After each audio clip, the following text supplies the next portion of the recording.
जय श्री राधे कृष्णा। मैं सीमा दुबे आप सभी का अपने चैनल पर बहुत बहुत स्वागत करती हूँ। आज हम चर्चा करने जा रहे हैं ब्रजभूषण शरण सिंह, जो कि भारतीय कुश्ती महासंघ के अध्यक्ष पद पर थे।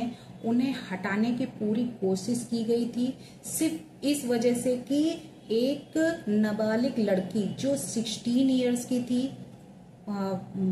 स्पोर्ट्स में थी, उसने ये कहा कि इन्होंने हमारे साथ में यौन शोषण किया है। यानी कि उसमें उनके ऊपर कई आईपीसी की धाराएं लगाई गई, जैसे 354 का कैपिटल ए, 354 का कैपिटल डी, 144 यानी बीएनएस का जो था 1, ये धाराएं उनके ऊपर लगाई गई। यानी कि इस तरीके से किसी को, वैसे नाबालिग लड़की के साथ में ऐसा करना, वो भी बड़े बड़े जो बड़े बड़े पहलवान थे, चाहे वो पुनिया हो या फिर विनेश फोगाट हो, जिन्होंने बहुत ज्यादा, जब बीजेपी ने कुछ ऐसी बात कह दी थी चुनाव के टाइम पर, तो ऐसी भड़क रही थी कुछ गाय ने, तो उनका जो हाथ पकड़ा तो वो थी कांग्रेस पार्टी।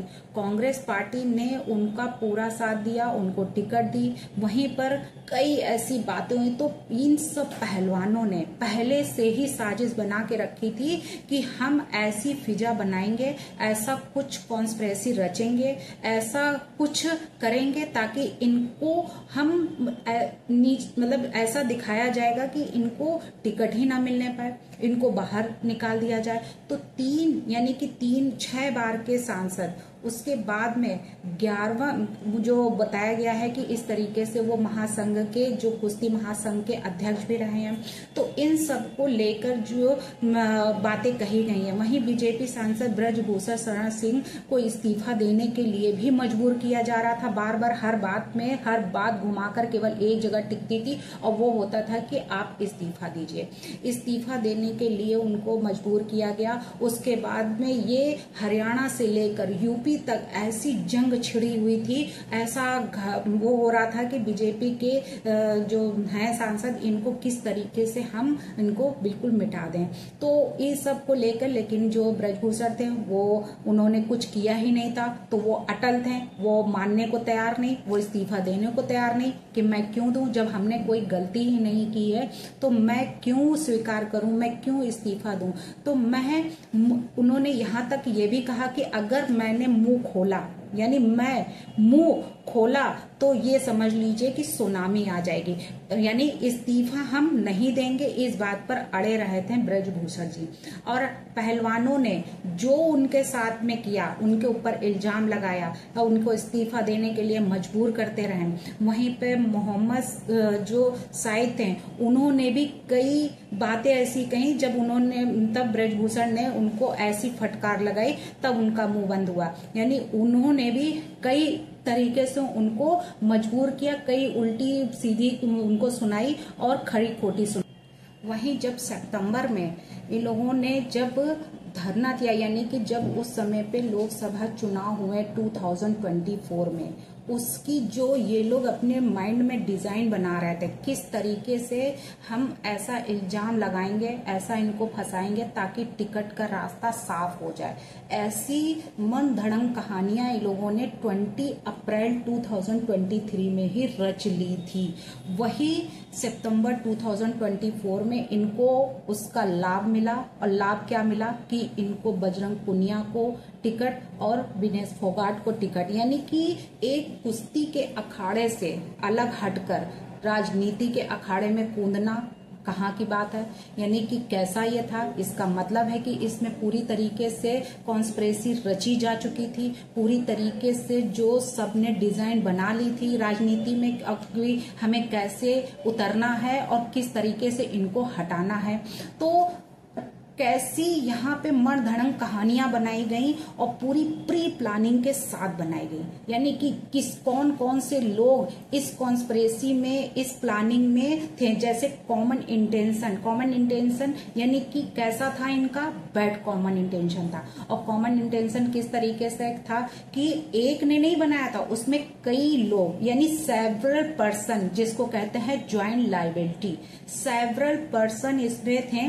चाहे वो बजरंग बजरंग पुनिया हो, चाहे विनेश फोगाट हो, चाहे वो और थी एक साक्षी करके, वो तो सबने मिलकर ये प्री प्लानिंग बनाई। और किसके लिए बनाई थी? ब्रजभूषण के लिए। और क्या ब्रजभूषण शरण सिंह के लिए प्लानिंग क्या बनाई थी कि उनको पॉस्को में यानी कि यौन शोषण में फंसाकर और पूरी तरीके से इनको खत्म कर दिया जाए ताकि ये चुनाव दोबारा लड़ ही ना पाए। तो इस तरीके से प्लानिंग बनाकर और उनको ऐसे हटाना, तो ये प्लानिंग उनकी पहले से 2023 में शुरू किया, 2024 में, और उसका लाभ मिला विनेश फोगाट को, जिसमें कि पुनिया, बजरंग पुनिया ने ये कहा टिकट किसी को भी मिलता है लेकिन हम साथ देंगे कांग्रेस का, और कांग्रेस का साथ दिया और विनेश फोगाट को टिकट मिली और जीती। तो विनेश फोगाट को कांग्रेस ने पहले ही खरीद चुके थे, यानी विनेश फोगाट को पहले ही उन्होंने लॉलीपॉप दिखा दिया था कि हम इसका आपको बेनिफिट देंगे फ्यूचर में। तो ये प्लानिंग पहले से ही बैठकर और जंतर मंतर में, यानी कि ये यहाँ कहीं नहीं, जहां पे केजरीवाल अपनी पूरी कहानी की शुरुआत की थी, वैसे ही कांग्रेस ने भी अपनी कहानी की शुरुआत विनेश फोगाट यानी पहलवानों से करवाई और ब्रजभूषण के खिलाफ कराई। तो जंतर मंतर में बैठकर सारे पहलवान जो कि देश के लिए लड़ते हैं, इंटरनेशनल खिलाड़ी जो कि उनको राजनीति से दूर दूर तक कुछ लेना देना नहीं होता, उन्होंने पूरी प्लानिंग बनाई और विद प्लानिंग के साथ में जंतर मंतर पर बैठकर खूब अच्छे से धरना दिया। कई दिनों तक धरना चलता रहा और बीजेपी ने टिकट काट दिया ब्रजभूषण। जो उन्होंने सोचा था वही हुआ। तो अब क्या है कि अब वो जो ब्रजभूषण थे उनके ऊपर जो दाग लगाया था, जो धब्बा लगाए गए थे, वो धब्बा अब उनका छूट चुका है। तो वही हुआ कि अब ऊंट आए सारे पहाड़ के नीचे, यानी कि ऊंट के मुंह में जो जीरा था, यानी कि उनको कम बोलना था, कम खाना था, आवश्यकता से अधिक खा लिया था, इस वजह से आज उनके सामने वो निकल कर आ ही गया है कि हाँ वाकई में कि ऊंट के मुंह में जीरा जो था वो अब निकल के आ गया कि ज्यादा खाने से भी बदहजमी हो जाती है। तो अब उन्होंने जो ज्यादा बोला, ज्यादा इस तरीके से किया, तो आज उनके सामने आ गया कि हाँ वाकई में उन्होंने कोई गलती नहीं की थी। तो सुप्रीम कोर्ट ने यानी कि जो ऑर्डर किया, उसके बाद दिल्ली पुलिस ने जब उनको 28 अप्रैल 2023 को ब्रजभूषण शरण सिंह के खिलाफ पॉस्को एक्ट के तहत उनके ऊपर FIR दर्ज किया, उसके बाद विनेश फोगाट, साक्षी मलिक, बजरंग पुनिया और कई पहलवान कई दिनों तक उनके खिलाफ पूरी तरीके से पूरी प्लानिंग के साथ में धरना देते रहे। वहीं पे भारतीय कुश्ती संघ यानी WFI के पूर्व जो अध्यक्ष थे, केसरगंज के से पूर्व अध्यक्ष यानी बीजेपी सांसद ब्रजभूषण शरण सिंह के लिए सोमवार का दिन खुशियों को लेकर आया। यानी कहते नहीं है कि अगर अच्छा कार्य करोगे तो अच्छा ही होता है, यानी कि उनके साथ में वही हुआ क्योंकि उन्होंने बुरा किया ही नहीं था। तो बुरे काम का बुरा नतीजा जो मिलना था जिसको वो मिला, लेकिन बुरे काम का बुरा नतीजा ही होता है। लेकिन अगर बुरा काम हमने नहीं किया है तो उसका अच्छा नतीजा भी निकल कर आता है।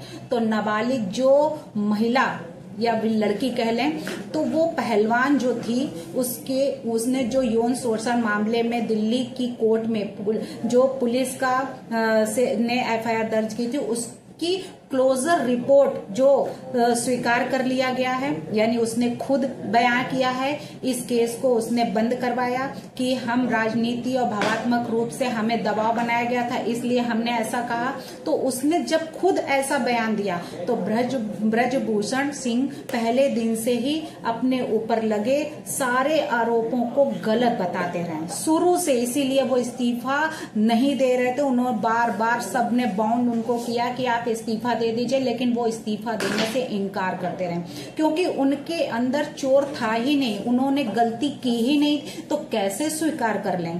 तो दिल्ली के जंतर मंतर पर बैठकर जो इन पहलवानों ने ऐसी साजिश रची, उसके बाद उन्होंने बीजेपी ने 2024 में लोकसभा चुनाव में ब्रजभूषण सिंह का टिकट काटकर उनके छोटे भाई यानी करण भूषण को उस जो है वो टिकट दे दी गई। करीब 2.5 साल बाद ब्रजभूषण सिंह इन आरोपों से पूरी तरह से मुक्त हो गए, यानी कि जो सबसे बड़ा जो उनके ऊपर एक्ट लगा था, सबसे बड़ी जो धारा लगी थी पॉस्को, वो हटा दी गई। यानी जो यौन शोषण यानी आईपीसी की धारा 354 354 ए कैपिटल और 354 आईपीसी की कैपिटल डी और 144 का 1 बीएनएस का सेक्शन कि अगर कोई अश्लील टिप्पणी करता है, अश्लील नजर से देखता है या अश्लील करता है, तो ये सारी धाराएं उनके ऊपर लगाई गई थी जो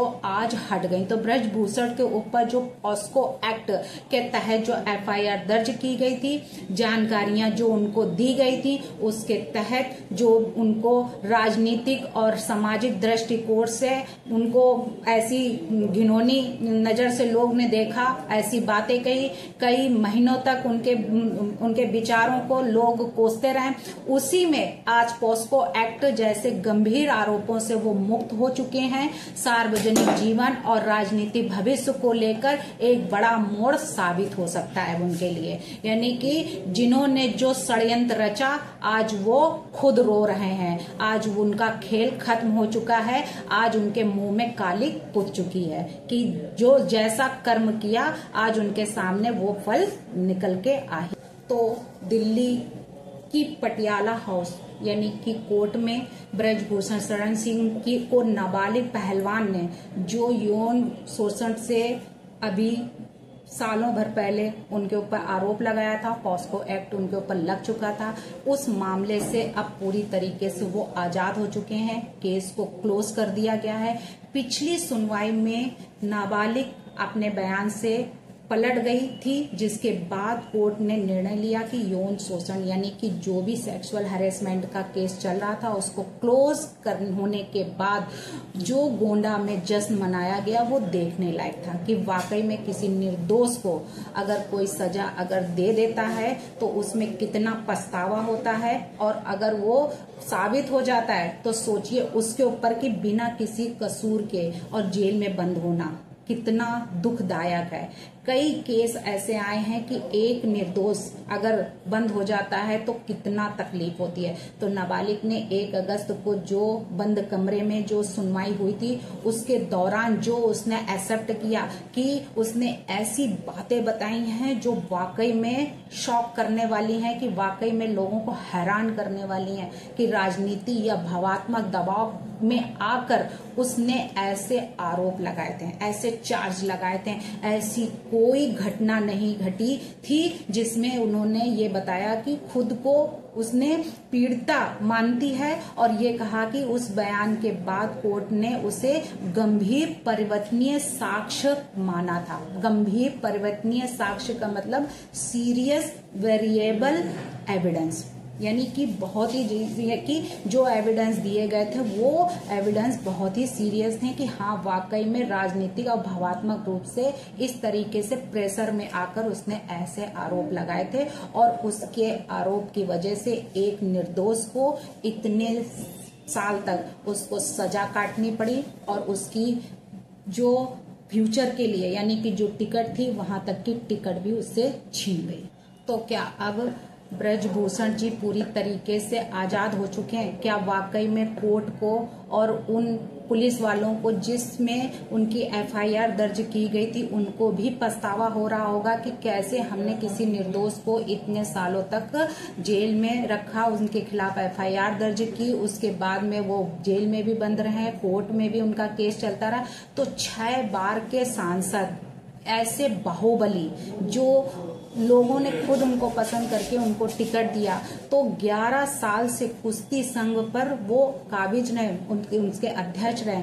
ऐसे शरीफ इंसान के ऊपर ब्लेम लगाना और इस तरीके से ऐसा ब्लेम लगाना कि वाकई में लोगों को कि एक नाबालिग लड़की के साथ में इस तरीके से शोषण का आरोप लगाना, सोचिए वो खुद में कितना अपने को महसूस कर रहे होंगे कि ऐसा ब्लेम लगाया कि वो तो तब भी ऐसे हिम्मत वाले थे। कई लोग तो ऐसे टूट जाते हैं और कई ऐसे कांड हो जाते हैं कि लोग उसको सब्र नहीं कर पाते हैं और इससे कई लोग अपने को खुद खत्म कर लेते हैं। ऐसा अगर किसी को पर ब्लेम लगाया, किसी शरीफ इंसान पे, तो किसी शरीफ की शराफत का फायदा ऐसे इंटरनेशनल खिलाड़ियों को नहीं उठाना चाहिए। इस तरीके से उनको धरना नहीं देना चाहिए था और ऐसे तिल का पहाड़ बनाने की उनको जरूरत नहीं थी। जब तक पूरी तरीके से उनको एविडेंस न मिल जाता तब तक वो किसी निर्दोष पर ऐसा दोष लगाने से पहले 10 बार सोचते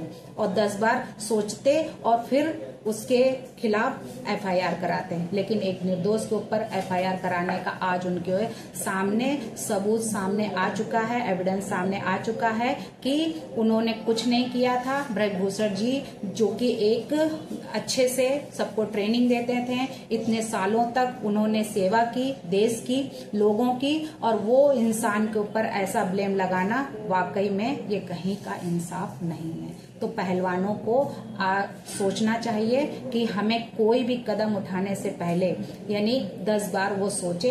वो कुश्ती के लिए, वो मैदान में स्पोर्ट्स के लिए तो ठीक है, लेकिन राजनीति में कूदना उनके लिए शोभा नहीं देता। भारत माता की जय। वंदे मातरम। जय श्री